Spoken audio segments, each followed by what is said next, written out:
Hello students, एक बार फिर आपका स्वागत है आपके अपने यूट्यूब चैनल में। आज के इस वीडियो हम पढ़ेंगे एनसीईआरटी मैथ चैप्टर 12 की एक्सरसाइज 12.1 के क्वेश्चन 6 से लेकर क्वेश्चन नंबर 9 तक। यानी कि इस वीडियो में इस एक्सरसाइज को क्वेश्चन नंबर 6 से लेकर लास्ट तक समझेंगे और पढ़ेंगे। तो मेरे साथ आप पढ़ना शुरू करिए और अपनी किताब निकाल के क्वेश्चन नंबर 6 को पढ़िए। दवा का एक कैप्सूल बेलन के आकार का है जिसके दोनों सिरों पर एक अर्धगोला लगा है।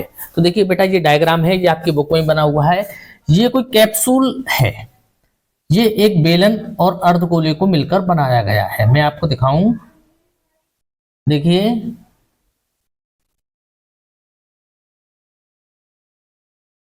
यहां से यहां तक बेलन की आकृति है और दोनों सिरों पर क्या है, दो अर्धगोले नुमा आकृति बनी हुई है।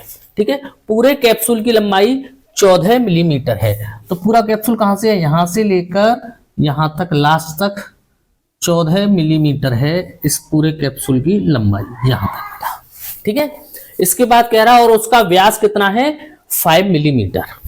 यानी कि ये जो चौड़ाई है ये कितनी है, 5 मिलीमीटर। ये जो चौड़ाई है, व्यास, व्यास माने चौड़ाई इसकी, ये दोनों तरफ कितनी है, 5।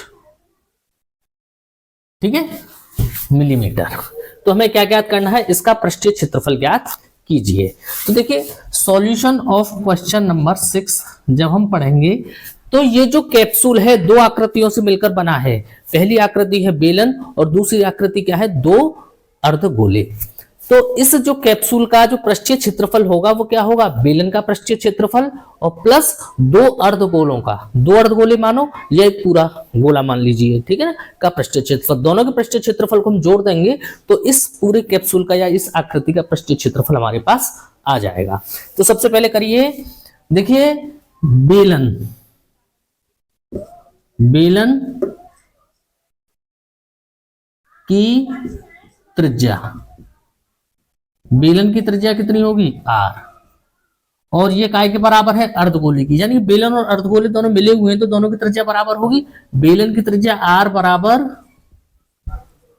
अर्धगोले की त्रिज्या r। यानी बेलन और अर्धगोले की त्रिज्या कितनी होगी, जब अर्धगोले का व्यास हमें 5 दे रखा है तो बेलन का व्यास भी 5 है और त्रिज्या कितनी होती है, व्यास की आधी, तो 5/2 मिलीमीटर mm। ठीक है बेटा, इतना समझ में आया। अब हमें क्या निकालना है, बेलन की लंबाई या ऊंचाई, बेलन की ऊंचाई, बेलन की ऊंचाई h। बेलन की ऊंचाई कितनी होगी ये समझिए, बेलन की ऊंचाई ये है ना h, h बराबर कितनी होगी ये हमें निकालना, ठीक है ना। अब समझने की कोशिश कीजिए, यहां से यहां तक जो पूरा बेलन है या कैप्सूल है, यहां से लेकर यहां तक जो पूरा कैप्सूल है, इसकी लंबाई या ऊंचाई कितनी है, 14 मिलीमीटर। लेकिन समझिए ये कितनी है, 5, और ये कितनी है, 5 व्यास। तो ये जो व्यास है ये अर्धगोले के आकार का है तो 2.5 या 5/2, इतना कितना हो जाएगा, 5/2 ये हो जाएगी त्रिज्या, और ये कितनी हो जाएगी, ये त्रिज्या भी कितनी होगी, 5/2। ठीक है बेटा, तो हम क्या करेंगे, h बराबर कितना हो जाएगा, 14 में से हम क्या घटाएंगे, 5/2 इधर और 5/2 इधर, यानी 2 × 5/2, 2 से तो कैंसिल हो गए। h बराबर 14 - 5 बराबर 9 mm। ये कितनी आई, 9। समझ में आ गई बात, नहीं आई?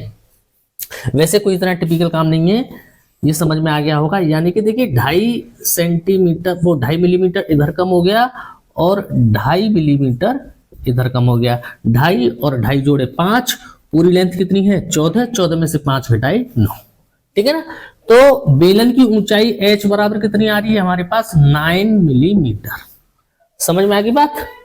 अब हमें क्या निकालना है, कैप्सूल का पृष्ठीय क्षेत्रफल। कैप्सूल का पृष्ठीय क्षेत्रफल क्या हो जाएगा,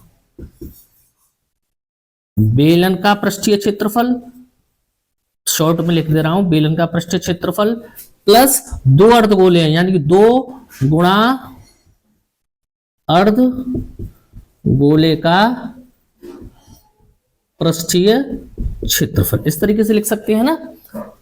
यानी कि 2 अर्धगोले, यानी एक अर्धगोले का पृष्ठीय क्षेत्रफल निकालकर हम उसमें 2 का मल्टीप्लाई कर देंगे तो हमारे पास हो जाएगा। अब बेलन का पृष्ठीय क्षेत्रफल क्या होता है, 2 पाई r इंटू एच प्लस 2, और अर्धगोले का कितना होता है 2 पाई r स्क्वायर। ठीक है, इसमें से 2 पाई और ये r, 2 पाई r कॉमन हो गया तो यहां से बचा h और यहां से बचेगा r। ठीक है, वैल्यूज पुट अप करिए। 2 पाई की वैल्यू 22/7, r की वैल्यू 5/2 इंटू h की वैल्यू 9, और r की वैल्यू कितनी है, r की वैल्यू है नहीं 2, एक 2 बच जाएगा ना, ये 2, और r की वैल्यू है हमारे पास 5/2। ठीक है बेटा, इस 2 से ये 2 कैंसिल हो गया और इस 2 से ये 2 कैंसिल हो गया, तो यहां कितना बचा 22 गुणा 5/7 इंटू अंदर कितने बचेगा 9 और प्लस के 5 कितने हो गए 14, 7 से 14 2 बार कट गए।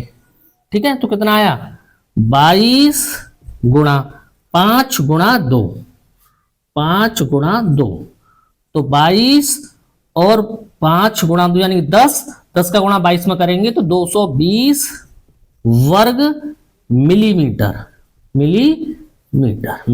ठीक है ना, इस तरीके से इस कैप्सूल का पृष्ठीय क्षेत्रफल हमने ज्ञात कर दिया इस क्वेश्चन में। ठीक है, उम्मीद करता हूं समझ में आ गया होगा। नोट करिए, फिर नेक्स्ट कराते हैं। क्वेश्चन 7 है, आप अपनी बुक निकाल के पढ़िए। कोई तंबू बेलन के आकार का है जिस पर शंकु अध्यारोपित है। ये मैंने डायग्राम बनाया हुआ है कि कोई जो तंबू है बेलन के आकार का है, नीचे कैसी आकृति है बेलनाकार, और जिसके ऊपर एक शंकुआकार आकृति इस प्रकार से बनी हुई है। यदि बेलनाकार भाग की ऊंचाई और व्यास क्रमशः 2.1 मीटर और 4 मीटर, यानी बेलनाकार जो भाग है इसका व्यास कितना है 4 मीटर। ठीक है, और ऊंचाई कितनी है 2.1 मीटर। समझ आ रहा है? ठीक है, तथा शंकु की तिर्यक ऊंचाई 2.8 मीटर है। जो शंकु है इसकी तिर्यक ऊंचाई कितनी है 2.8 मीटर है, इस तरीके से। ठीक है, तो इस तंबू को बनाने में प्रयुक्त कैनवास का क्षेत्रफल ज्ञात कीजिए। साथ ही 500 रुपए प्रति मीटर स्क्वायर की दर से इसमें प्रयुक्त कैनवास की लागत ज्ञात कीजिए। तो सबसे पहले देखिए ये क्वेश्चन 7 का सॉल्यूशन। तो सबसे पहले हमें क्या ज्ञात करना है, इस तंबू में कितना कैनवास लगा। कैनवास मींस टेंट का जो कपड़ा होता है। ठीक है ना, तो कितना कैनवास लगेगा, तो इस जो तंबू में उतना कैनवास लगेगा जितना इस टेंट का पृष्ठीय क्षेत्रफल होगा। और जो टेंट है 2 आकृतियों से मिलकर बना है, नीचे बेलनाकार आकृति है, ऊपर शंक्वाकार आकृति है। ठीक है, कितना कैनवास लगेगा, जितना बेलन का पृष्ठीय क्षेत्रफल होगा उतना, और प्लस जितना शंकु का पृष्ठीय क्षेत्रफल होगा उतना, यानी इन दोनों के पृष्ठीय क्षेत्रफल को, बेलन और शंकु के पृष्ठीय क्षेत्रफल को इसमें क्या करना है, जोड़ देना है। तो चलिए शुरू करते हैं क्वेश्चन को। तो देखिए ये ऊपर शंकु है और नीचे बेलन है, तो दोनों की त्रिज्या क्या होंगी बराबर।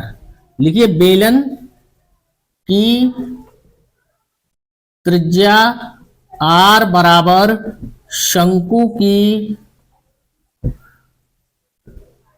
त्रिज्या r कितनी होगी 4/2, क्योंकि व्यास कितना है 4 और त्रिज्या कितनी होती है व्यास की आधी, बराबर 2 मीटर। ठीक है, बेलन की ऊंचाई क्या होती है h, कितनी है 2.1 मीटर। बेलन की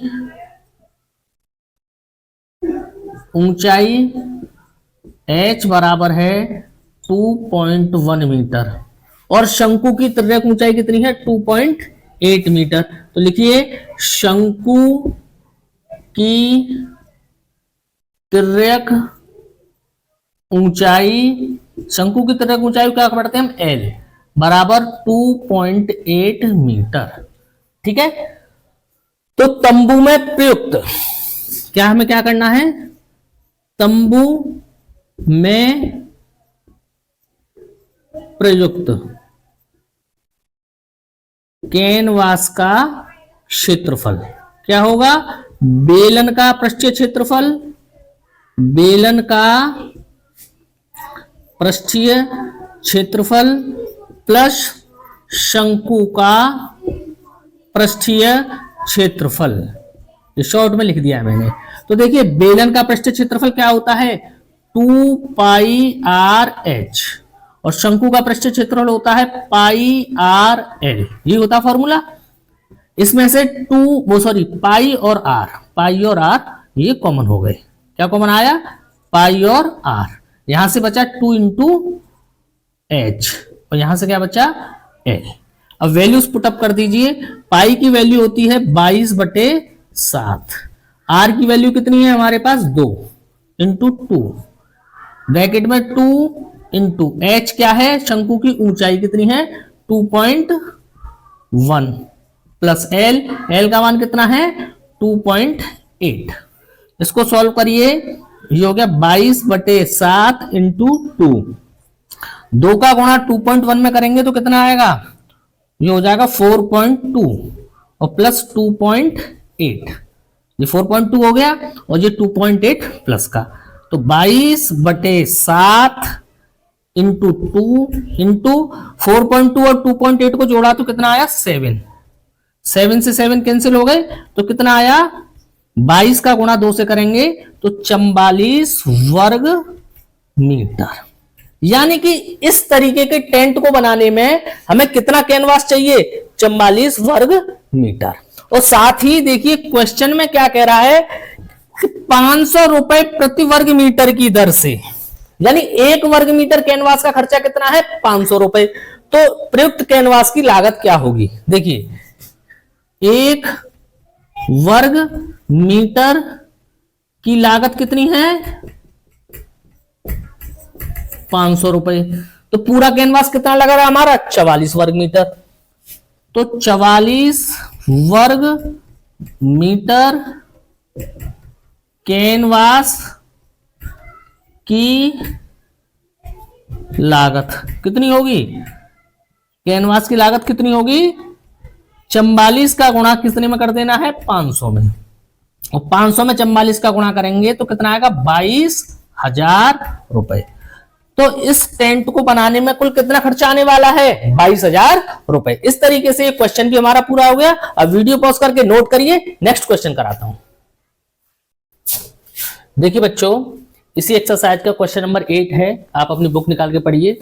ऊंचाई 2.4 सेंटीमीटर और व्यास 1.4 सेंटीमीटर वाले एक ठोस बेलन में से इसी ऊंचाई और इसी व्यास वाला एक शंक्वाकार खोल काट लिया जाता है, तो शेष बचे ठोस का निकटतम वर्ग सेंटीमीटर तक क्षेत्रफल ज्ञात कीजिए।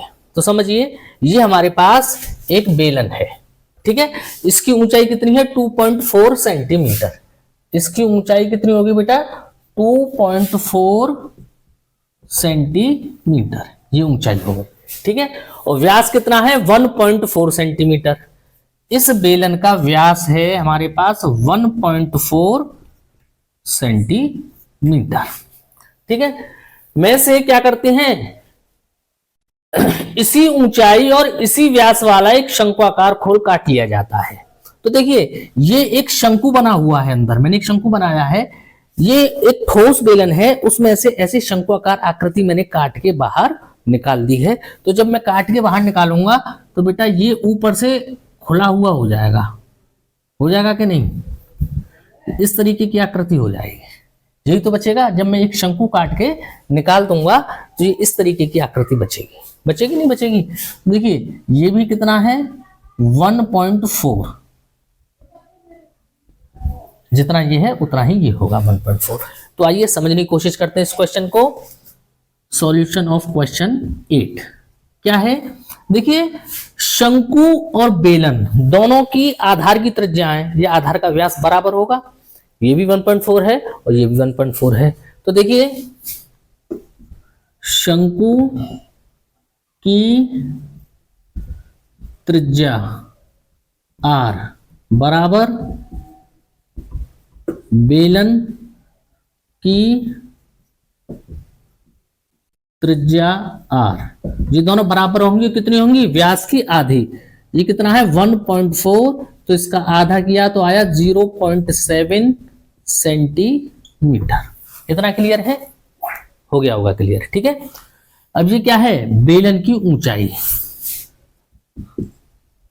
बेलन की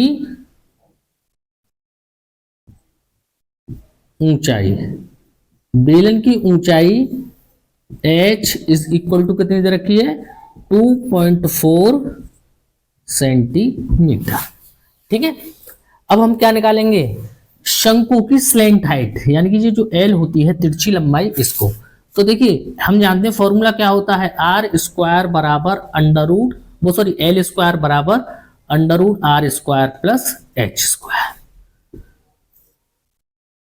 तो देखिए ये जो 2.4 जो बेलन की ऊंचाई है, शंकु की ऊंचाई भी तो इतनी होगी 2.4, कितनी होगी 2.4 ही तो होगी। तो देखिए आर स्क्वायर की जगह मैं लिखूंगा 0.7 का स्क्वायर प्लस एच स्क्वायर की जगह लिखूंगा 2.4 का स्क्वायर, ठीक है। तो एल स्क्वायर बराबर कितना हुआ, 0.7 का स्क्वायर 0.49, ठीक है, और 2.4 का स्क्वायर 5.76। जब इन दोनों को हम जोड़ लेंगे तो ये आ जाएगा 6.25, तो इसका वर्गमूल करेंगे तो L बराबर 2.5 सेंटीमीटर, यानी कि शंकु की जो स्लैंट हाइट है, तिर्यक ऊंचाई कितनी आई 2.5 सेंटीमीटर। इस वर्गमूल में दिक्कत हो रही होगी तो मेरा वीडियो देख लेना, मैंने दशमलव की संख्याओं का वर्गमूल निकालने के बहुत आसान तरीके आपको समझाए, उस पर देख लेना, ठीक है। 2.5 सेंटीमीटर। अब मुझे क्या निकालना है, इस आकृति का पृष्ठीय क्षेत्रफल, तो मैं लिखूं, देखिए आकृति का पृष्ठीय क्षेत्रफल। अब क्या होगा, इस आकृति में देखिए ये बाहर क्या है, बेलन, ये बेलन है ना, तो इस पृष्ठ को भी मैं छू सकता हूं और इस पृष्ठ को भी मैं छू सकता हूं। तो ये क्या है, बेलन का वक्र पृष्ठीय क्षेत्रफल। ये क्या है, समझ लेना बेटा, बहुत समझने वाली बात है, बेलन का वक्र पृष्ठीय क्षेत्रफल प्लस, अब देखिए ये जो अंदर वाला सरफेस है, जब ये गड्ढा हो गया तो इस सरफेस को और इस सरफेस को भी मैं छू सकता हूं। तो ये क्या है, ये आए शंकु का वक्र पृष्ठीय क्षेत्रफल, ये आया शंकु का वक्र पृष्ठीय क्षेत्रफल, ठीक है। और प्लस प्लस क्या होगा, प्लस ये होगा बेटा ये आधार का क्षेत्रफल। ये जो पृष्ठ है, क्योंकि कैसा है, ठोस बेलन है, क्या कह रहा है, ठोस बेलन है, यानी कि ये नीचे वाली जो सतह है वो क्या है, ठोस है, तो इस सरफेस को भी हम छू सकते हैं, तो इसका भी पृष्ठीय क्षेत्रफल हमें निकालना पड़ेगा। तो ये क्या है, एक वृत्त है, तो मैं लिखूं आधार का क्षेत्रफल, आधार यानी क्या है, ये वृत्त का क्षेत्रफल। बस ये जो लाइन है, ये जो फॉर्मूला हम सेट कर रहे हैं क्वेश्चन में, सबसे मुख्य चीज यही होती है कि आपको समझना है कि हमें कौन कौन से पृष्ठ उसमें शामिल करने हैं जब इसका संपूर्ण पृष्ठीय क्षेत्रफल हम निकाल रहे हैं। तो हमें देखो बेलन का वक्र पृष्ठीय क्षेत्रफल शामिल कर रहे हैं, प्लस शंकु का वक्र पृष्ठीय क्षेत्रफल शामिल कर रहे हैं, और ये आधार का क्षेत्रफल हम शामिल कर रहे हैं, तभी इसकी सारी सरफेसें हो पाएंगी, ठीक है। अब फॉर्मूला सेट करिए, बेलन का वक्र पृष्ठीय क्षेत्रफल क्या होता है, 2πrh प्लस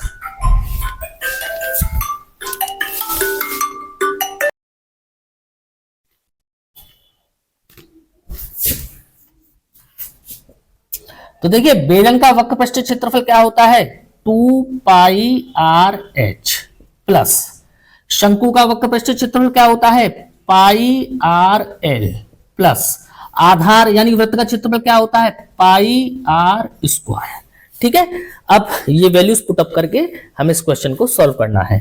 तो देखिए पाई पाई पाई आर आर आर, तो पाई आर मैंने कर लिया कॉमन, तो यहां से क्या बचा 2 इंटू एच, 2h, यहां से क्या बचा l, और यहां से क्या बचा r। वैल्यूज पुट करिए, पाई की वैल्यू है 22/, 7। आर की वैल्यू कितनी है, यह है 0.7, 0.7 ब्रैकेट 2। एच की वैल्यू कितनी है, एच की वैल्यू है 2.4, 2.4 प्लस एल की वैल्यू कितनी है 2.5, 2.5 प्लस, और ये क्या है आर, आर की वैल्यू कितनी है 0.7। ठीक है, अब इधर करते हैं, ये हो गया 22/7, ठीक है, इंटू 0.7, या चलिए इंटू, देखिए 2.4 इंटू 2 कितना हो गया, जब ब्रैकेट लगा लीजिए, ये हो गया 4.8 प्लस 2.5 और 7 कितना हो गया, ये हो गया 3.2। जब इन दोनों को जोड़ेंगे तो कितना हो जाएगा 8। ठीक है, देखिए 0.7 से 7 कितनी बार कट गया, 10 बार।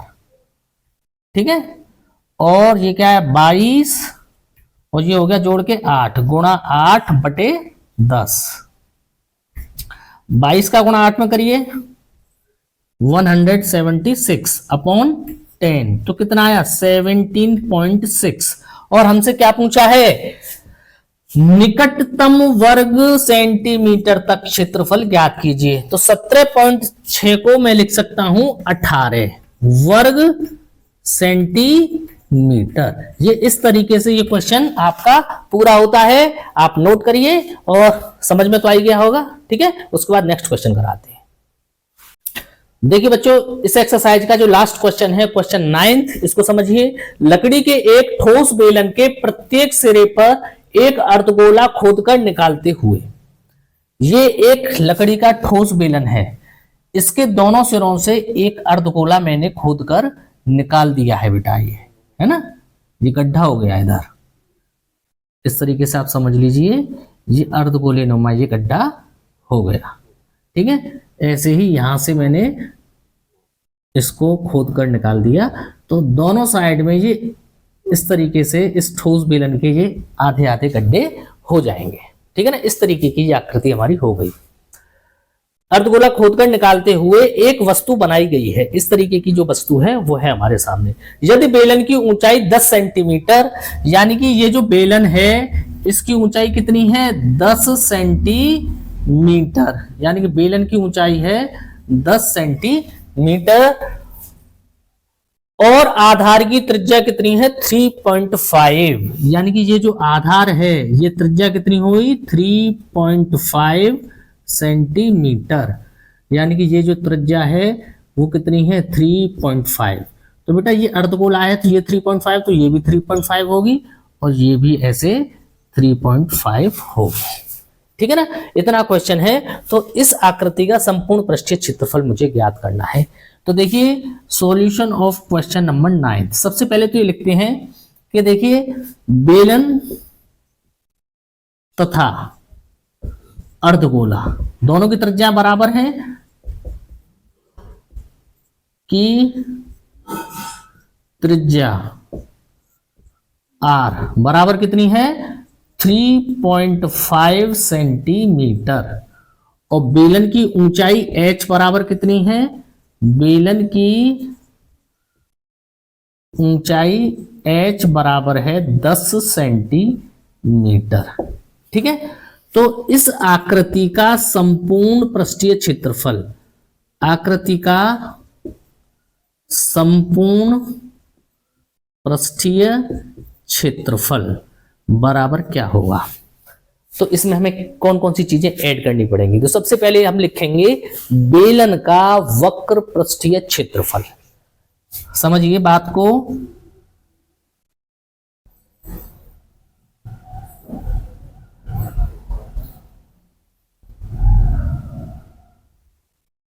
तो सबसे पहले मैं लिखूंगा बेलन का वक्र पृष्ठीय क्षेत्रफल। अब बेलन के वक्र पृष्ठीय क्षेत्रफल में देखिए ये वाली साइड और ये वाली साइड, ये तो होती है बेलन के वक्र पृष्ठ में, ये साइड हो गई। अभी क्या बचा, देखो ये वाली सरफेस बची, ये वाली, ठीक है, और कौन सी बची, ये वाली। इन्हें भी तुम छू सकते हैं जब गड्ढा हो गया तो ये क्या है, अर्धगोले, यानी अर्धगोले का पृष्ठीय क्षेत्रफल। और कितने हैं, 2, एक ये है और एक ये है, तो प्लस 2 गुणा अर्ध गोले का पृष्ठीय क्षेत्रफल। नोट करिए, बेलन का वक्र पृष्ठीय क्षेत्रफल कितना होता है, 2 पाई आर एच प्लस 2 इंटू अर्धगोले का पृष्ठीय क्षेत्रफल होता है 2 पाई आर स्क्वायर। ठीक है, तो देखिए 2 पाई आर इसमें से कॉमन आ गया, तो यहां से बचा h और यहां से क्या बचा 2r। देखिए 2 पाई और एक r कॉमन आ गया, तो एक तो ये 2 बचा और एक ये r बचा, यहां से ये h बचा। तो अब क्या करना है, हमें सिर्फ वैल्यू पुट करनी है और कैलकुलेशन। तो चलिए करते हैं। 2 पाई की वैल्यू 22/7, r की वैल्यू कितनी है 3.5, ब्रैकेट में h की वैल्यू कितनी है 10 प्लस 2 इंटू आर की वैल्यू है 3.5, ये वैल्यूज पुटअप कर ली। ठीक है, अब देखिए 3.5 से 7 कितनी बार कटा, 2 बार, और 2 से ये 2 कैंसिल हो गया, नहीं हो गया, तो यहां से क्या बच रहा 22, कितना बच रहा है 22, और ब्रैकेट में क्या बच रहा है 10 प्लस 2 इंटू 3.5 का 2 में मल्टीप्लाई करेंगे 7, तो 22 इंटू 10 और 7 हो गए 17, 22 का गुणा 17 में करिए 374 वर्ग सेंटीमीटर।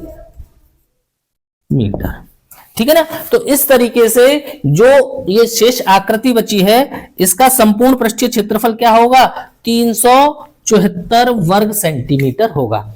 और ये एक्सरसाइज आपकी कंप्लीट होती है। वीडियो अच्छा लगा तो वीडियो लाइक कीजिए, चैनल को सब्सक्राइब कीजिए और जो